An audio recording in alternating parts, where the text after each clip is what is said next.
Bem-vindos ao Casos de Sangue. Estou aqui hoje para falar de um caso bizarro. O caso da família Ryan. Pais podem ser muito intrusivos, arrogantes e exigentes em suas demandas. Às vezes isso traz algum benefício, às vezes não. Há momentos em que essa exigência é até perigosa. A família Ryan. Brett Ryan cresceu em uma família canadense próspera e numerosa, onde seus pais Bill e Susan tinham 4 filhos.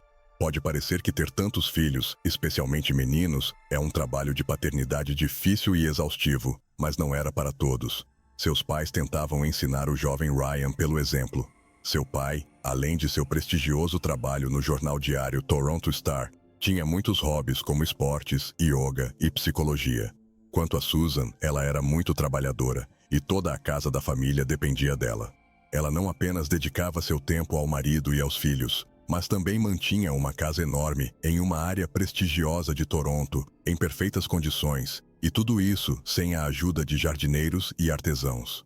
Os vizinhos que passavam pela casa da família paravam por um momento para admirar o enorme e florescente jardim através da cerca. Não se podia dizer que Brett era o favorito da família, não. Susan amava a todos igualmente, mas de fora poderia parecer que era Brett quem era menos repreendido por obediência. A questão é que ele sempre conseguia sair de qualquer situação. Mesmo quando todas as evidências apontavam para seu envolvimento, ele encontrava uma maneira de provar que estava apenas parcialmente envolvido.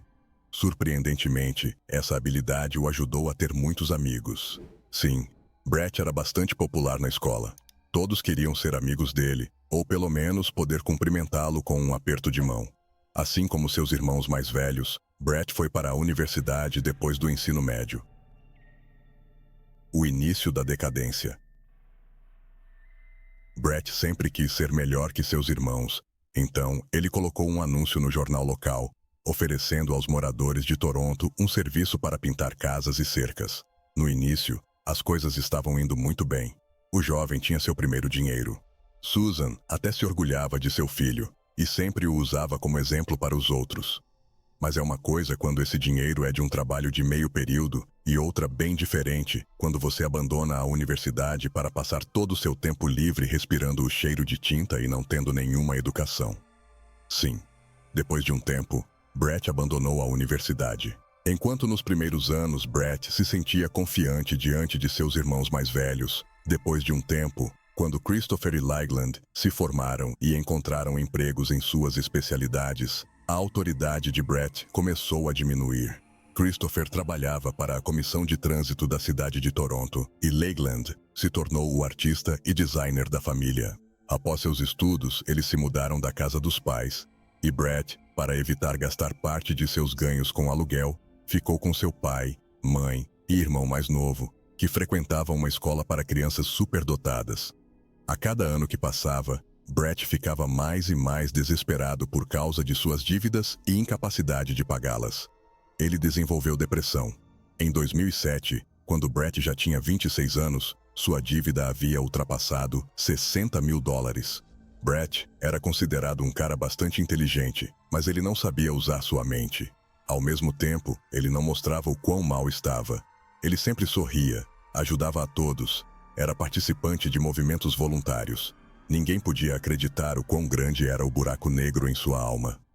Finalmente, chegou aquele momento fatídico, quando nada podia ser feito, pelo menos não legalmente. A vida de crime.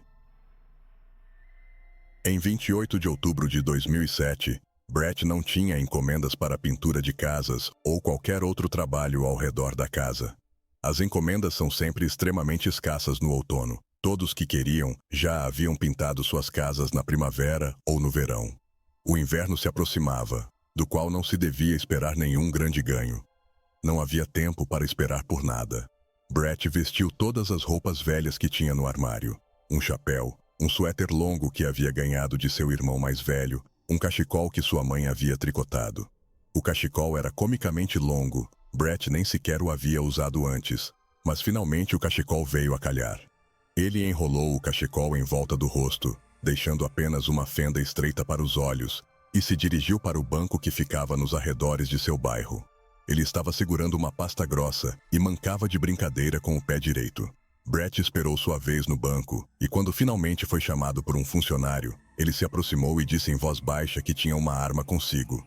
Ele também disse a ela para tirar todo o dinheiro do caixa do banco e dar a ele, caso contrário, ele atiraria ali, e a primeira pessoa que ele mataria seria ela. A garota, com as mãos trêmulas, entregou a ele todo o dinheiro que tinha no caixa, e Brett saiu silenciosamente do prédio para não atrair a atenção dos guardas. Quando ele estava na rua, ele fugiu. Ele contou o dinheiro que havia roubado. Não era muito, um pouco mais de $1.000. Para pagar suas dívidas, ele teria que roubar cerca de 60 bancos. Soa fantástico, mas não havia outra saída. Nos primeiros dias, o ladrão novato temia que a polícia, de alguma forma, ainda pudesse alcançá-lo. Então, ele não apareceu em casa. Ele disse à sua mãe que tinha uma encomenda em uma cidade vizinha e ele mesmo passou a noite no carro.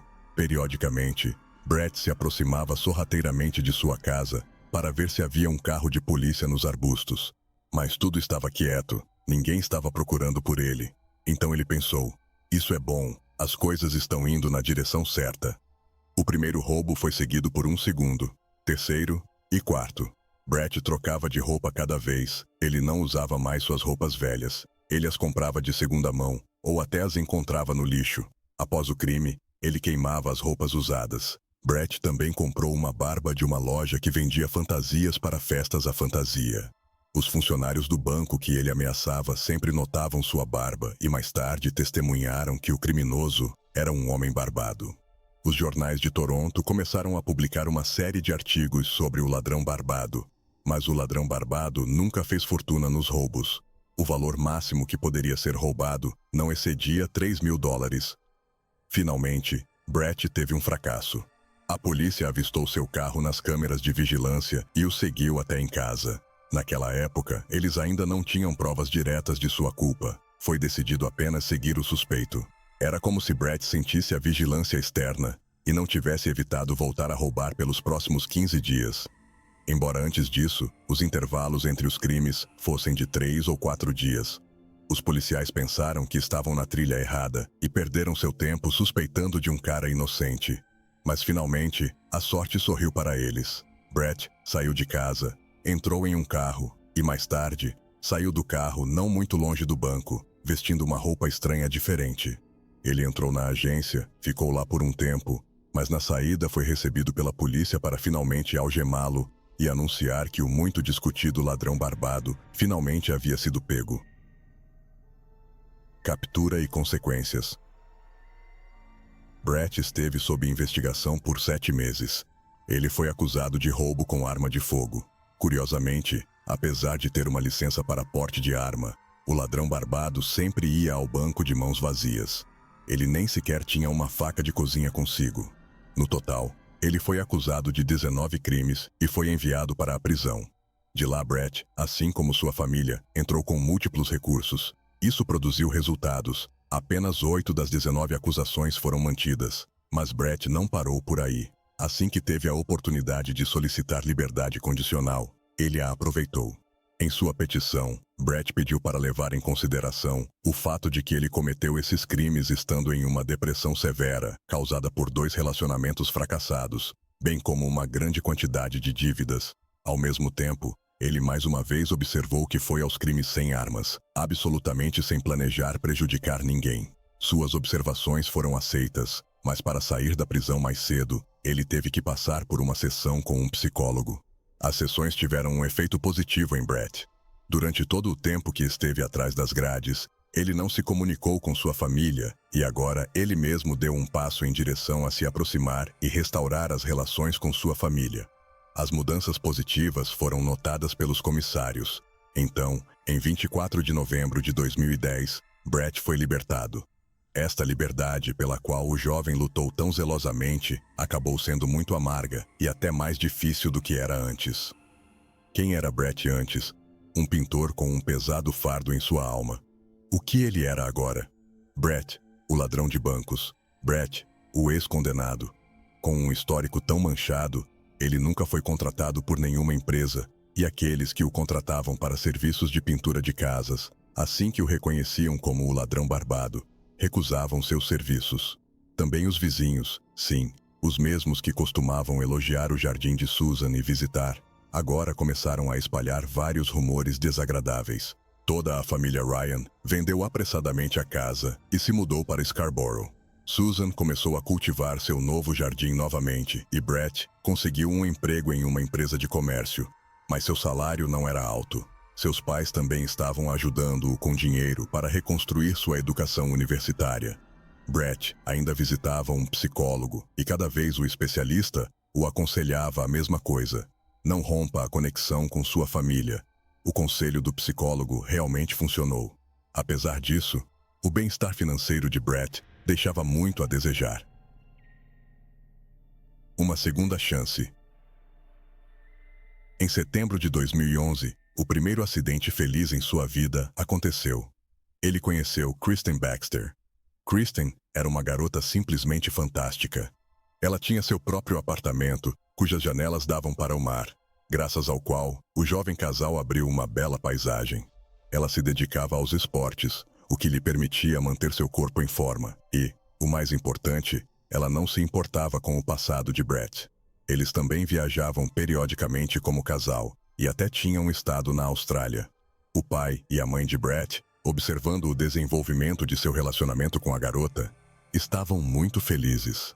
Além disso, eles tinham certeza de que seu filho finalmente tomaria juízo e Kristen o empurraria de todas as maneiras possíveis para se desenvolver e finalmente tomar seu lugar na sociedade. Brett sentia que a vida estava começando a melhorar, mas houve um evento infeliz que estava fora de seu controle e que interrompeu a construção de uma nova fase. O pai de Brett morreu. Para ele, foi um choque real. Seu estado depressivo começou a retornar. Por causa disso, Brett começou a visitar um psicólogo com mais frequência. Ele também teve que passar muito tempo com sua mãe e ajudá-la com dinheiro, do qual ele já tinha pouco. Um longo relacionamento com Kristen tinha que ser desenvolvido. Os jovens não eram adolescentes, o que é suficiente apenas para se encontrar e passar o tempo livre juntos, estando loucamente apaixonados. Brett decidiu dar um passo sério. Ele tinha algumas economias. Além disso, ele conversou com sua mãe e disse que queria construir uma família com Kristen, e para isso, ele precisava fazer uma proposta que Kristen não pudesse recusar e lembrasse deste dia pelo resto de sua vida. Susan percebeu o que seu filho estava insinuando e deu-lhe dinheiro para comprar um anel. Deve-se notar que o casal havia discutido seu futuro antes disso, e não, Kristen não precisava de algum presente caro ou algo assim. Era suficiente para ela receber uma proposta de Brett como uma confirmação de suas intenções sérias. Mas ele ainda decidiu gastar e comprou um anel de ouro com um enorme diamante para sua amada. Kristen, é claro, disse que sim. Então, como geralmente acontece, os jovens começaram a planejar seu casamento. Brett concordava com todas as decisões de Kristen e assentia com aprovação, mas ele estava horrorizado com o quão caro era e quanto ele precisava pensar sobre seu trabalho. Ele encontrou uma vaga de engenheiro para uma grande empresa de tecnologia na internet, montou um currículo e respondeu a ela. Ele até teve uma entrevista bem-sucedida e foi aceito. Brett estava feliz na época. Ele imediatamente animou sua noiva e sua mãe com esta notícia, de quem ele novamente pediu dinheiro para comprar um terno caro para usar no trabalho. Mais uma vez, sua mãe não recusou seu filho. Quando o terno já estava comprado, Brett recebeu uma ligação da empresa, dizendo que eles tiveram que recusá-lo, porque o serviço de segurança descobriu sobre seu passado criminal. Para Brett, foi como um trovão que estourou sobre ele. Seu humor começou a despencar imediatamente e ele finalmente desistiu. Por que perder tempo nesta série interminável de entrevistas, esperando por respostas, se no final ninguém quer contratar um criminoso, mesmo que corrigido? E o mais importante, por que perder tempo estudando? Brett decidiu que seria melhor gastar o dinheiro que sua mãe e irmãos mais velhos lhe deram para seus estudos universitários em seu casamento com Kristen. E assim, ele fez. O retorno das mentiras. Brett estava de volta à situação da qual ele havia recentemente saído. Ele não contou à sua família que havia abandonado a universidade e, o mais importante, ele não contou ao seu conselheiro. Ele também não contou a ninguém que havia sido recusado para o emprego de engenheiro. Ele vestia camisa, gravata e terno e ia pintar casas, trocando de roupa no caminho. E dizia aos seus parentes que estava trabalhando em um escritório. Além disso, em suas redes sociais, Brett constantemente postava várias fotos do escritório ou de algum evento de negócios, é claro, previamente baixadas da internet. Também, estando perto de seus entes queridos, ele frequentemente fingia que seu telefone estava tocando e que ele precisava urgentemente resolver algumas questões de trabalho. Ele era muito habilidoso em jogar poeira nos olhos, e ninguém pensaria que Brett era na verdade um pintor. Em setembro de 2016, após um relacionamento de 5 anos com Kristen, Brett planejou ter um casamento. Ele até concordou em alugar um restaurante caro, onde era necessário pagar $100 por cada convidado. Toda a família Ryan estava muito feliz porque Brett finalmente se controlou. Tem um emprego de prestígio, vive em um apartamento chique e tem uma noiva deslumbrante. Mas eles não tinham ideia de que as mentiras de Brett tinham ido longe demais e não havia como sair disso ileso. Naquela época, o casamento estava a apenas um mês de distância e o evento exigia investimento. Brett Ryan, novamente, pediu dinheiro emprestado à sua mãe, e quando percebeu que ela não era mais capaz de ajudá-lo, ele literalmente exigiu que ela mudasse de emprego para um melhor remunerado. Também planejou uma despedida de solteiro em agosto, para a qual convidou todos os seus amigos e irmãos. Conforme o pavio desta bomba relógio começava a queimar, Brett ainda decidiu contar tudo ao seu conselheiro. Brett estava mentindo para sua família há 1 ano sobre trabalhar para uma empresa de tecnologia como engenheiro. O psicólogo ficou triste que o rapaz que ele vinha conduzindo por tanto tempo tivesse saído do caminho certo novamente e disse que Brett precisava apenas ser honesto com sua mãe. Brett pensou sobre isso por muito tempo, procrastinou, mas eventualmente o fez. Sua mãe ficou insanamente chateada porque ela passou tanto tempo dizendo a todos que filho maravilhoso ela tinha. Ela também exigiu que Brett contasse tudo a Kristen, porque se ele ficasse quieto, ela contaria. Ela também advertiu seu filho que seus irmãos já estavam cientes da situação, e eles estavam do lado dela. Brett não podia fazer isso. Afinal, ele teve tanta dificuldade em dizer a verdade à sua mãe e não podia contar a Kristen sobre suas mentiras. Sim, ele sabia que faltava menos de 1 mês para o casamento, que não aconteceria por causa de sua mentira. E de fato teria sido melhor para Kristen saber tudo com antecedência. Mas ele ainda ficou quieto. Não estava claro com o que Brett estava contando, e ele também não podia deixar de pensar que sua mãe realmente contaria tudo à sua noiva, e então o escândalo seria inevitável. Brett estremecia cada vez que o telefone de Kristen tocava e até parava de respirar, até perceber que não era sua mãe ligando, mas outra amiga de sua futura esposa perguntando sobre seus planos de casamento e dando conselhos. O plano fatal. Por fim, ele descobriu como silenciar sua mãe permanentemente. Quando Brett foi condenado por roubo, ele foi proibido de usar armas de fogo. Então, o rapaz decidiu que a melhor maneira de realizar seu plano era usar uma besta. E além disso, é uma arma de assassinato bastante silenciosa. Um dos hobbies de seu falecido pai era atirar com besta no jardim em alvos. Ele ensinou Brett a atirar também. Sim, ele era bom em tiro ao alvo, exceto que era improvável que seu falecido pai pensasse que seu filho usaria essa habilidade dessa maneira. Brett comprou a besta e flechas em uma loja de artigos esportivos e escondeu atrás dos detritos de construção que estavam na garagem de Susan, em casa. Ele arranjou o que pensava ser uma invenção engenhosa de álibi.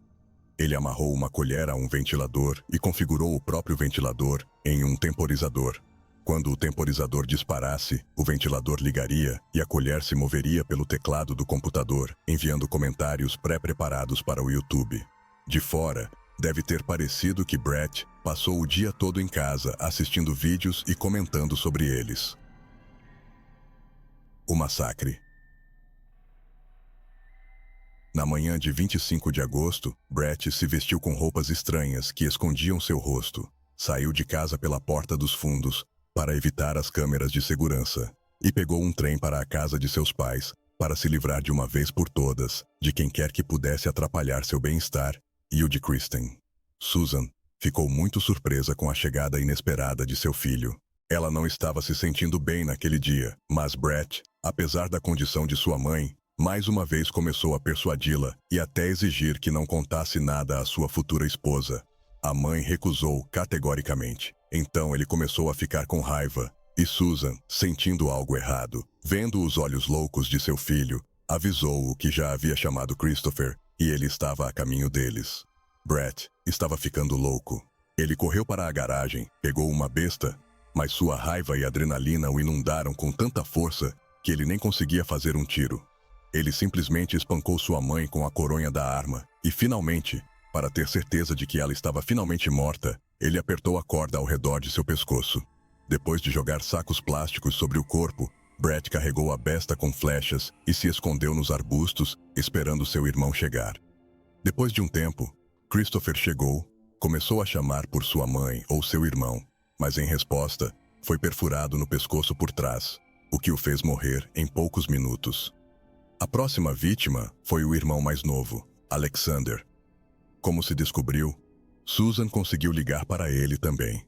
Ele também foi perfurado no pescoço, mas ou a flecha não penetrou fundo ou não atingiu artérias vitais. Então Alexander não morreu imediatamente, mas começou a gritar e pedir ajuda. Todo esse tempo, Lakeland estava na casa dormindo em seu quarto no segundo andar e não tinha ideia da carnificina que estava acontecendo na garagem e no jardim. E, o mais importante, que era seu próprio irmão quem estava cometendo o crime. Seu sono foi perturbado por um grito e descendo as escadas, Lakeland viu Brett tentando estrangular Alexander. Uma luta eclodiu entre Lakeland e Brett, e assim que Lakeland levou a melhor e conseguiu afastar seu irmão, ele imediatamente correu para os vizinhos e chamou a polícia. Brett ficou na casa. Ele não tinha para onde fugir. Ele percebeu que este era o momento em que ele tinha completamente arruinado sua vida. Não havia nada a fazer. Ele tirou seu telefone e escreveu uma carta para Kristen pedindo que ela o perdoasse. Captura e julgamento. A polícia chegou à cena do crime e viu um Brett ensanguentado que estava sentado ao lado de seu irmão igualmente ensanguentado, mas ainda vivo, Alexander, que morreria mais tarde no hospital. O próprio Brett pediu ao policial que o algemasse e o levasse para a delegacia, onde ele confessaria tudo. Ele também disse que o corpo de sua mãe estava escondido sob pacotes na garagem, mas era impossível ajudá-la. Na delegacia e mais tarde no julgamento, Brett admitiu que não queria matar Susan. Seu plano era apenas assustá-la. Christopher e Alexander, por outro lado, ele planejava matar naquele dia, mas como testemunhas, e se eles não tivessem chegado, ainda estariam vivos. Assim como quase 10 anos atrás, ele tentou justificar tudo com seu estado depressivo, mas isso não suavizou sua sentença, e apesar do fato de que o juiz levou em consideração o fato de Brett ter confessado tudo por si mesmo e não causou nenhum problema à investigação, o jovem recebeu 3 sentenças de prisão perpétua, uma para cada assassinato, com o direito de obter liberdade condicional em 2041. Quanto a Lakeland, ele não está falando com repórteres, mas é conhecido em toda Toronto como o único sobrevivente daquele massacre. Mas e vocês? O que pensam sobre o caso? Deixem seu like, se inscrevam no canal e ativem o sininho para serem notificados das próximas histórias que estão por vir. Obrigado por assistir e até a próxima.